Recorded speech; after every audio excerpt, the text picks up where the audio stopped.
Hi. Oh boy, it's time for chapter 7, and by now you know who I am, so I'm not going to say it anymore. Chapter 7 of The North Wind is called The Inn Again.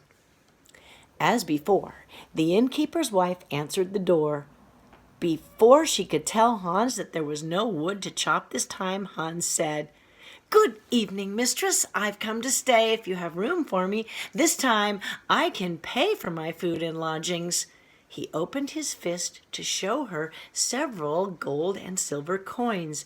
The innkeeper's wife gasped with delight. She was quick to take up all the coins and moved aside so Hans could enter the inn. And truly she was ever so joyous until she saw the ram.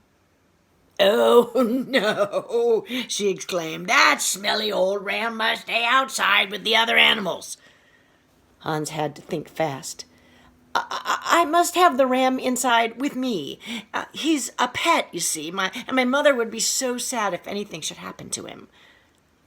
The innkeeper's wife shook her head. No. Hans dug into his pocket for a few more coins and held them out to her. As soon as she saw the coins, she changed her mind. Hans and the ram went inside. While the innkeeper's wife talked with her husband, Hans sat at the little table close to the fireplace, the ram curled up at his feet. After Hans had eaten his meal, the innkeeper came to clear the dishes and said to Hans, "Your usual room is ready. Will you and your furry friend be staying for breakfast?" he asked. "Oh, thank you, but no. We'll leave early. I have to get the ram home to my mother." And with that and another nod of thanks, Hans trundled off to bed.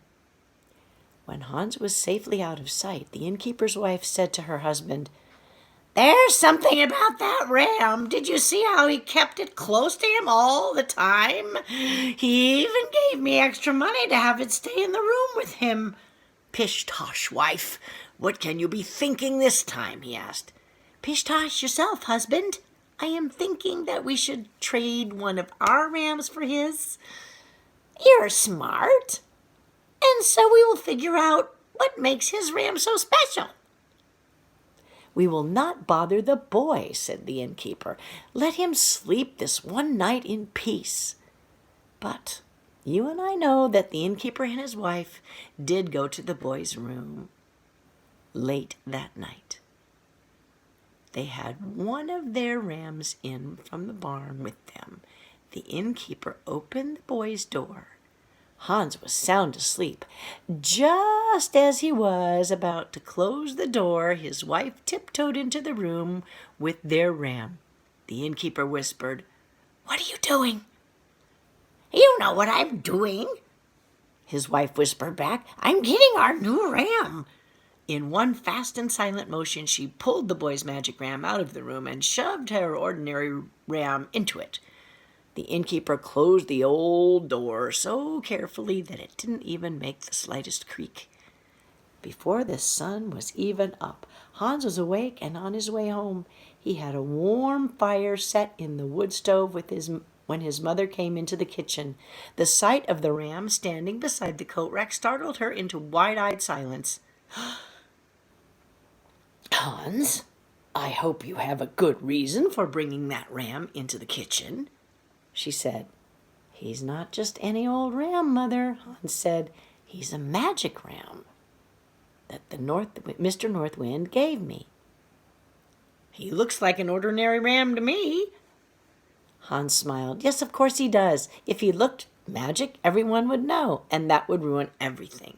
Thanks to this ram, I paid for my lodging and meal at the inn last night." Mother looked at the ram again. "Well, what's so magic about him?" "I'll show you," he said. He gave the ram a pat on the head, fed him a fresh icicle, and whispered, "Ram, ram, make me some money." Hans looked at the ram. The ram did not look at Hans. The ram did not shake or quake or wriggle or jiggle. The ram just stood there, crunching the last bits of the icicle. Hans looked at Mother and shook his head. Mother shook hers too. Did it really work at the inn, Hans? She asked. Well, not exactly, Hans said. It worked up at Mr. Northwind's mountain, though. I hate to say this, son, but I think the North Wind is not being totally honest with you.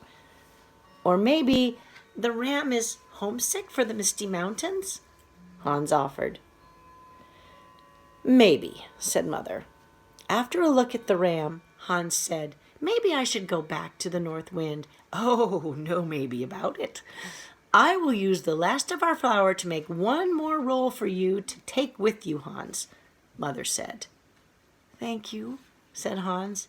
Both of them went to bed early that night. I hope you don't have to go to bed early because there's more of the story. I'll see you in a few minutes.